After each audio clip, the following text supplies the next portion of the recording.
So for the most part, this is how your spirit rests because you're resting your natures.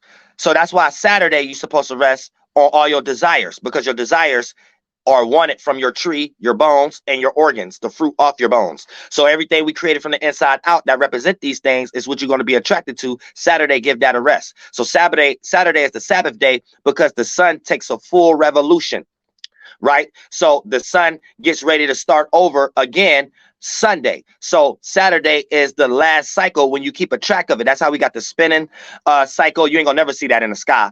But when we started to keep track of that, right, this takes us into the Septuagint, 71 years, but also keeping the moon phase, which the moon is a reflection from the sun being emitted. So once we keep track of the moon phase, we can microsize what's actually going on when we keep a track of what light is getting emitted when we're interacting with a different water cycle based on distance. And the longer the distance, it takes us into us understanding that it's 7 water cycles away. And the reason why we call it 7 water cycles because we're keeping track of time based upon our water cycle. So when we do a full turn for ourselves, we call that 24 hours. And we calculate it and piece it up based upon house system.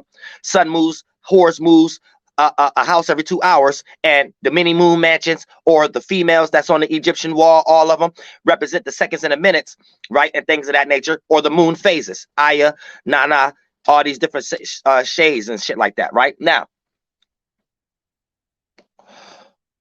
for the most part, right? So when you start to understand once it do a full revolution in this motherfucker shit, right?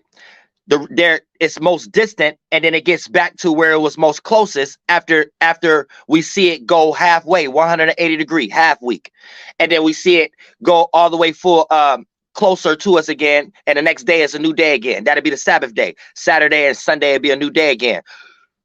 So for the most part, when we kept that track, right, this took us into the moon phases where we're able to encapsulate it. So we're able to piece out 7, 14, 21, 28. And then on a broad scale, that's the sun taking 28 cycles itself. So this will be called your Saturn return. But it's just the light that's being emitted when our atmosphere is interacting with the atmosphere that's 7 water cycles away. You see what I'm saying? When we start to turn that way and then we're interacting with that water cycle, so the light that get emitted is much distant. Because we know light don't travel. So it has to be a light that's getting emitted based upon the transition of the position is in. So if it's a more distant light, then we know that's the light that got emitted from our atmosphere interacting with the 7th atmosphere away from us. So that light is going to be further away. So our temperature and everything of that nature, as far as our relevance, because the sun itself is not bringing temperature. Any high velocity objects that's too close together moving is what brings temperature, and that brings temperament also from a spiritual perspective as below. You know what I'm saying? Thank you so much for the donation, Lajay Fast BM. I appreciate that from the bottom of my heart.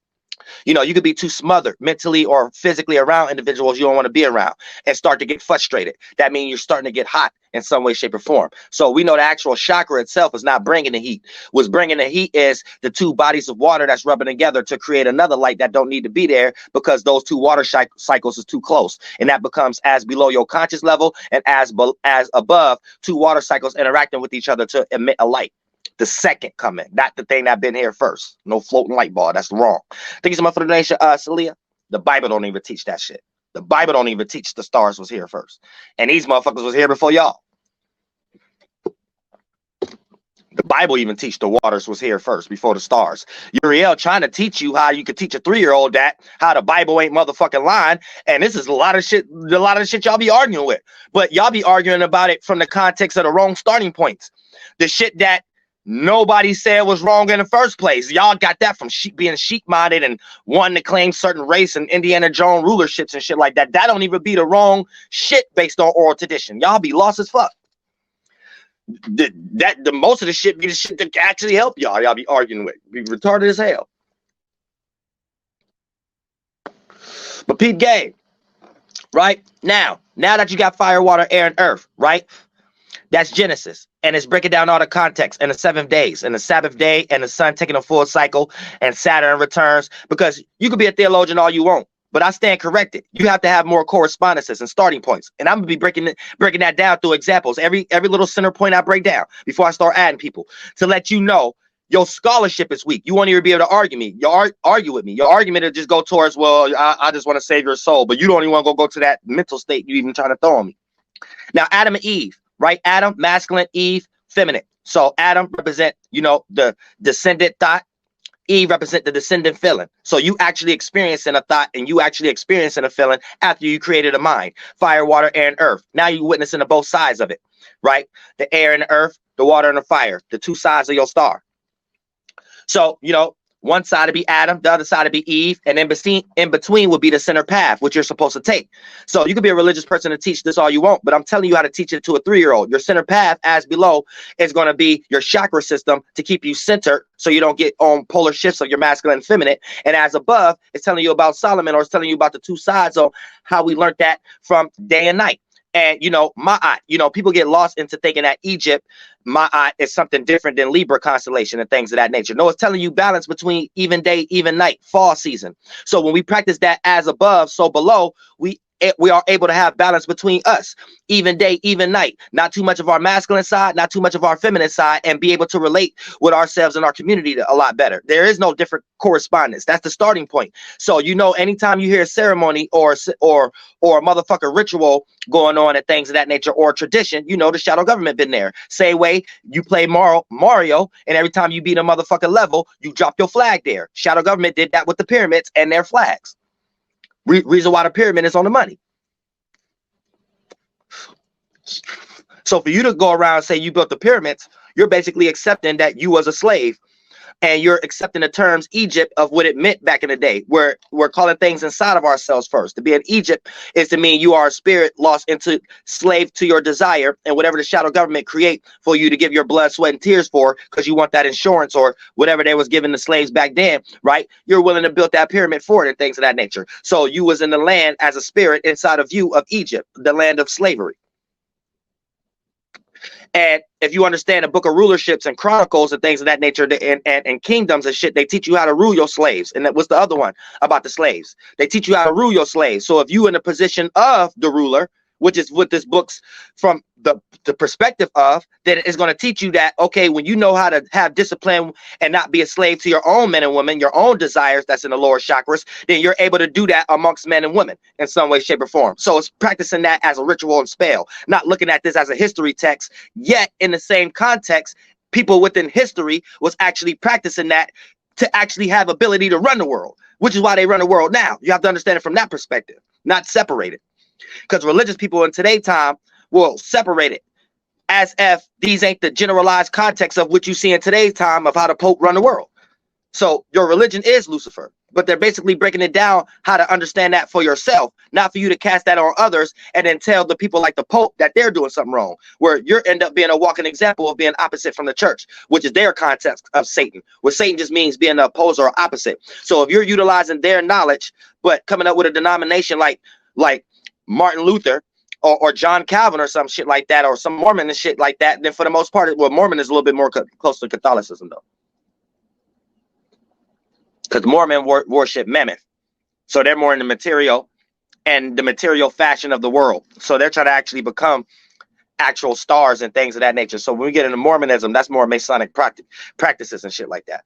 But when you take in the center path, that's basically what it's actually talking about. Understanding your tree and your branches without getting lost on the Eve side of it or the Adam side of it, which is within the context. If you want to be a Google scholar, every tree, Garden of Eden tree picture you see is going to have a representation of Eve being on one side and Adam being on one side and things of that nature. So it's just basically a generalized context of the Kabbalah tree of life also and things of that nature. So the tree of life in the Garden of Eden is an allegory that the Jews put in there based upon their Kabbalah. And the Sephiroths and things of that nature. And Eve is going to represent the 3 Sephiroths that got Neptune, Jupiter, and Venus there. I forget the names. Adam is going to be the one that represent Saturn, Mars, and Mercury. I forget the name. And then the center path is Trapoth, the sun, Yasoth, the moon, Makuth, your body or your lower natures and things of that nature. Then when you go up, Uranus, that hidden one. And then for the most part, Keter, Pluto. That's the one straight to the top out of the crown chakra and things of that nature for you to ascend and to become a new individual down here. And then when you die, become a George Washington or some shit like that. So flaunt that ass blazing star type shit. But you know what I'm saying? That's another video. But let's get back into this right now. Look, because I said I ain't gonna get too much into the ritual practice of it. But I want y'all to understand how to read the Bible though. You know what I'm saying? It's all ritual though. Don't get it fucked up. Every scripture, everyone. Psalms is like getting into some light shit that if you don't know nothing about nothing, I'd rather for you just to read Psalms. When you start getting into this shit, you automatically gonna get witchcraft practice on you because you don't know whether to look at it from history, context. It's just all kind of witchcraft being thrown at you. So I'm gonna clear a lot of that up right now also. So like I said, Genesis, that's a representing of fire, water, air, and earth. The heavens is another allegory to the air, your thoughts, you know, that's coming, that what created your higher chakras up here, which eventually end up being Israel. Israel is a representation to up here. So if Jacob became Israel, that's you taking a lower thought and making it a better idea about something, right? So anytime you wrestle with God, aka anytime you wrestle with your mind, that's the Jews' concept of God. God is really all possibility, but this is what they was trying to point to. Anytime you wrestle with God, you succeed. So they're basically calling God a mind, and we know the mind is a context of a desire, because back in the day, Jewish mysticism, Jewish is another term for philosopher. Mysticism is another term for unknown. So if you understand the correspondences and starting points, what they was pointing to as the unknown, then you understand that they was pointing to the mind as being unknown. So all these philosophical terms and Jewish terms are pointing to the mind, not something outside of you thinking it's a floating disembodied mind and start to think that it created the Big Bang or some dumbass shit. You're getting lost. You see what I'm saying? All right, now look, deep game. So once you create fire, water, air, and earth, you got two sides to it, masculine and feminine. Now, so before you even create a body, you created your first body. That's the mind. So, you know, before you can even experience life and death as a god, you have to experience formulating the mind. Fire, water, air, and earth, the heavens and the earth, that's air and earth. And then the light, that's fire, an allegory to fire, and hovering over the waters. That's an allegory to the water, which is the water, your emotion, though. You see what I'm saying?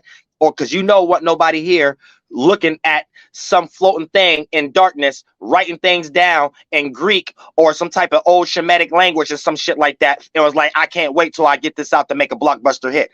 Who the fuck was there at the beginning? So for the most part, you are already wrong to even get lost into that context. If you can't even get past Genesis with that allegory. So Adam and Eve, so it's always predicated on men observation and women observation about themselves and justifying shit for themselves.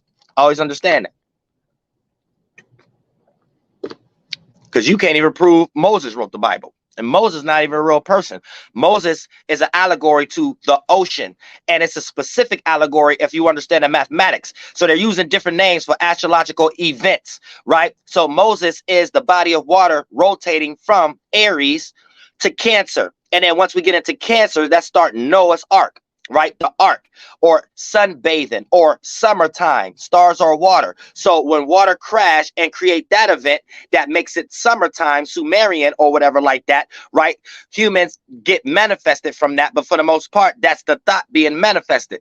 That's the Jesus blood. It's not talking about actual blood. It's talking about they think this is God's mind. So when your mind bend in on itself and become your tears, your sweat, your plasma, your adrenaline, more blood cells, they're basically saying the astrological macro version is God's mind. So God's blood is shedding his son, Jesus Christ. So the son would be a representation of God's blood, Jesus Christ. It's not talking about y'all, what y'all be talking about. Y'all lost. But if you understand it in the right perspective, you will get it. It's just different contexts of as above, so below astrology, not just the baggage astrology and NASA and horoscope. It's actually religion, basically. That's religion is basically internal astrology. That's really what it is. Or there would be no such thing as feast or eating at this certain time and harvest season and you know what I'm saying? And this time in prayer, the fuck you think you praying? Sunday, Monday, Tuesday, Wednesday, Thursday, Friday, Saturday, a certain time of the week, a day, or the month. The fuck you talking about? When the sun taking a transition. If you think you not doing that prayer or ritual or that feast or that meal, and if you think the starting point and the correspondence ain't got nothing to do with the transition and it got something to do with something else, and you're getting ready to blame something else on giving you that transition for men to tell you at this time with the calendar, you just backwards and you sound like one of them people that when somebody say logic, you think logic is negative because you're a type of person who don't want to get out of your flunkness in some way. You know what I'm saying? So we can't even argue you. Because anything that goes against your flunkness in your mind appears to be an enemy, even if it's something that can help your flunked out ass. All right, but look, all right, let me start adding people. Look, check this out, right? So Adam and Eve is going to be both sides of your fire, water, air, and earth, right? The masculine and feminine. Then you're going to experience the fall. Once you have a mind together, you're going to experience a fall, upholding the mind. Your spirit is heavy inside of that mind. Now you experience a fall. Now you're going to experience all the correspondences and all the events and experiences that deals with falls, right? Being indecisive, right? Having two masculine thoughts and not feeling comfortable with these things, aka Cain and Abel, and having one of these thoughts having to kill one of them in order for your spirit to make a decision, aka one of those ideas, Abel, right? Didn't do the thing that your spirit likes. So Cain killed Abel. One idea allowed you to make a decision over the other. That's basically what it's talking about. Then that's basically telling us the as below internal astrology version. It's just a different name, right? But it's motherfucking it's telling us how we fail. Now, a religious person right now, I'll start laughing. Ha ha ha. He don't know how to read the Bible, right? This is how I'm gonna stand corrected though, right? Because I don't change the Bible. I read it as is. You just got to understand the starting point of what they're talking about. So this is how you start to break down correspondences and starting points. So if they don't got more starting points and correspondence, aka whatever allegory or whatever you state from the Bible, if you can't be able to make sense out of what you stated in other scriptures, then you cannot stand corrected. If whatever I say, you can make that make sense in other scriptures, I stand corrected because I have more correspondences and starting points. So a religious person to sit back and laugh, ha ha ha, he don't know how to read the Bible. Let me pull out a correspondence real quick. Thank you so much for the donation. Go for the next X. And I haven't seen no theologian even understood this. Let's go to Adam's descendants, right? This is the book of the generation of humans on the day when God made Adam. Now look, it's breaking down the as above version of how we fail. As below, right? But if you don't understand it from how I'm breaking it down, this where oral tradition kick in. Because oral tradition kicks in like this. Oral tradition and the scholars and the real high priestess will teach you this. An internal year is like your blood cells. So externally, that represents the days, right? So a religious person will be able to be like, nah, that don't make sense. But they read certain scriptures, and when they're in certain debates, they have to say that. When you're separating things from literal and parable, right? They have to say, well, years don't actually mean years, it's God years or whatever like that. Well, I'm trying to help you break that down better if you listen to an angel. So you can break it down to a 3-year-old. You just might not like how I'm going to break it down, but you're going to know it's the truth, and you know it's going to make sense in other scriptures. Now, look, check this out. Here's the thing. Now, based on the fall as below, right? This is us making a 180-degree angle from our temple and fall into our lower chakras, our waistline, right? That's a 180-degree angle, especially if you're laying down, right? So that's how we practice that as below. Now, Adam's descendant, chapter 5, right? It's getting ready to break in Genesis. It's getting ready to break down the macro version of that, right? This is the book of generations. Now, this is the generation Uriel brought. This is the book of generations of humans, right? Humans, colorful thoughts that's already in darkness because you got lost in this chakra, this chakra, this chakra, and all the colors come together, create darkness, condensity, heaviness. Now you got a body and an organ, a mind and an organ. Now, here's the thing. In this book of the generation of humans, on the day when God made Adam, he made him according to the image of God. He made them male and female. He blessed them and he named their name Adam on the day when he made them. Adam lived 230 years. Listen to the mathematics. Adam lived 230 years and fathered a child according to his appearance and according to his image, and he named his name Seth. Now, remember what I told y'all. What is a sun? A sun is when a light is getting emitted in a different position. So we have a different sun. That's why Sunday, Monday, Tuesday, Wednesday. But they break it down into different levels, on micro levels, angels, demons, seconds, minutes, hours throughout the day, phases, right? So when we get to 6 p.m., right, and we fallen, it's breaking down the macro version of fallen. So the tribe of Seth, right? The tribe of Seth is an allegory to the Libra, Scorpio, and the Sagittarius constellation. Always understand the math. These are men writing things, or there would be no reason for them to write years. Years internally mean days externally. So look, it says when he made them, right? He named them Adam on the day when he made them. Adam lived 230 years. So that's inside of us, right?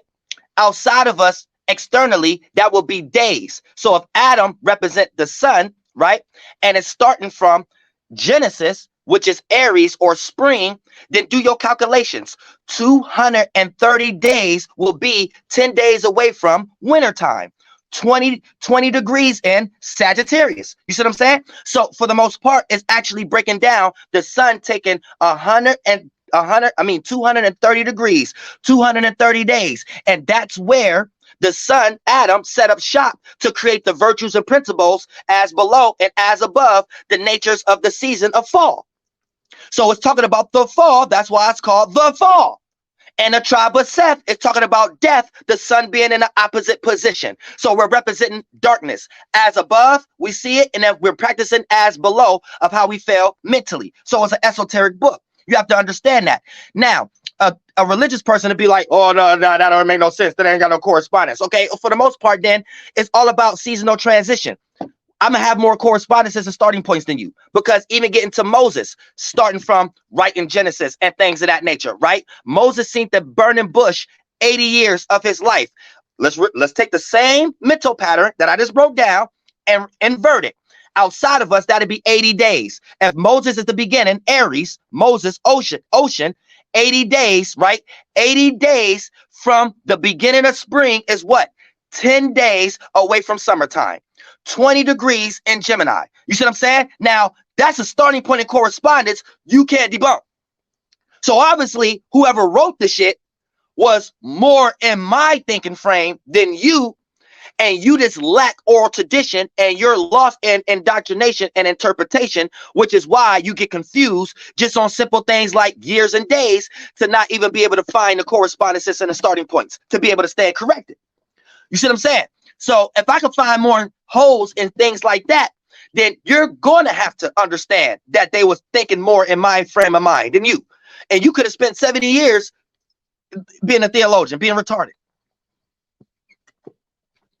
So the tribe of Seth ain't nothing but creating the tribe of the 90-degree spectrum of Libra, Scorpio, and Sagittarius, and us being in the fixed star energy right now, which is the four corners of the world. But we're talking about the attribute of motherfucking Antares, how they call it then, right? On the west, death, Seth. It's all witchcraft. But at the same time, that's what I brought Uriel here. That's why I teach y'all about the fall. That's why I'm here on Earth right now, to teach y'all the actuality of shit. Now I'm about to start adding people. So for the most part, that helps you understand. And the opposite of that is motherfucker Gemini and 10 degrees or 10 days away from summer, Cancer, Noah's Ark, right? That's going to be Moses seeing the burning bush. And the tribe of Seth is complete opposite. And that's where Antares and Aldebaran is at the moment, and things of that nature. Getting ready to reach that last 10-degree area to reach that last 10 span and shit like that. So you'll see Orion in the sky 10 days away from summertime, 20 degrees into Gemini. You'll see Orion. They're quote unquote satellites now, but it's the space we're in where that water interact with our water to create those events for us to understand the seasonal transition and our virtues and principles as below. Right? And then the tribe of Seth, when we experience what they quote unquote call the fall, all the thoughts and the stars and the ideas and shit like that, and the transitions up there and things of that nature within that context and shit like that. Now, since this is the and that's the tribe of Seth, right? Libra, Scorpio, and then 10 degrees away from wintertime and 20 degrees of Sagittarius, right? Now, since you live on the Western Hemisphere, y'all knowledge is going to be based on Western civilized knowledge. What does that mean? They do a micro and macro thing. They're telling you how they go over each geographical location and take over that land based upon giving them the same words, same energy, different words and context based upon calculating every time they're following the sun. They're trying to follow it to be even day and night, right? But they're following it to be more cold, and experiencing that it's just going to be more hot over there on the Eastern continents. So based on the Eastern continents, they're calling that the Holy Temple because that's closest to the event. So they're following the star and calling it different names every time they follow it to a different geographical location with the indigenous people over there to see how the nature work and take over their shit and call it an Abraham shit, one world government concept. Now, it's the thing. The geographical location of America is Western Hemisphere because the land that got derived out of the water from the light that they're calling is the position on the macro scale of this is the starting of Libra, Scorpio, and Sagittarius here. So spring and summer over here is going to be a little bit more less than Far East. So Western Hemisphere is going to give you the knowledge of the fall, or the Western knowledge, or the masculine knowledge, separating from the feminine, or letting you know the transition and following the masculine, or the light, or the second coming, and things of that nature. So keep that in mind also. That's why Western Hemisphere is based on the curriculum of King James and things of that nature, and them starting on Genesis based on the fall, based on you being in this geographical location, but you'll be learning about the Book of the Dead or something else if you was in the Eastern continents. You see what I'm saying? All right, let me start adding people in this motherfucking shit. So that's basically breaking down even like the four corners of the world and shit like that. The four corners of the world is just an allegory to Yahweh, fire, water, air, and earth. You know what I'm saying? The four royal fixed stars, astronomy, allegory, fill in the blank. That'll be Antares, Aldebaran, Regulus, and motherfucking Fomalhaut and things of that nature. But it's just basically them trying to create an allegory to us experiencing spring, summer, winter. Spring, summer, fall, winter. So, you know, spring, Aries, fire, summer, water, Cancer, fall, motherfucker Libra, air, and winter, earth, Capricorn. So it's fire, water, air, and earth that we transition as four cardinal points. That's supposed to be the four corners of the world. So yeah, so Matthew, Mark, Luke, and John will be the New Testament King James allegory to that. It's all a fill in the blank. Every 10 to 15 years later, the shadow government utilize a puppet to train the next individual minds for the next 200 to 300 years. With throwing somebody in a watchtower. All right, I'm ready. Shit.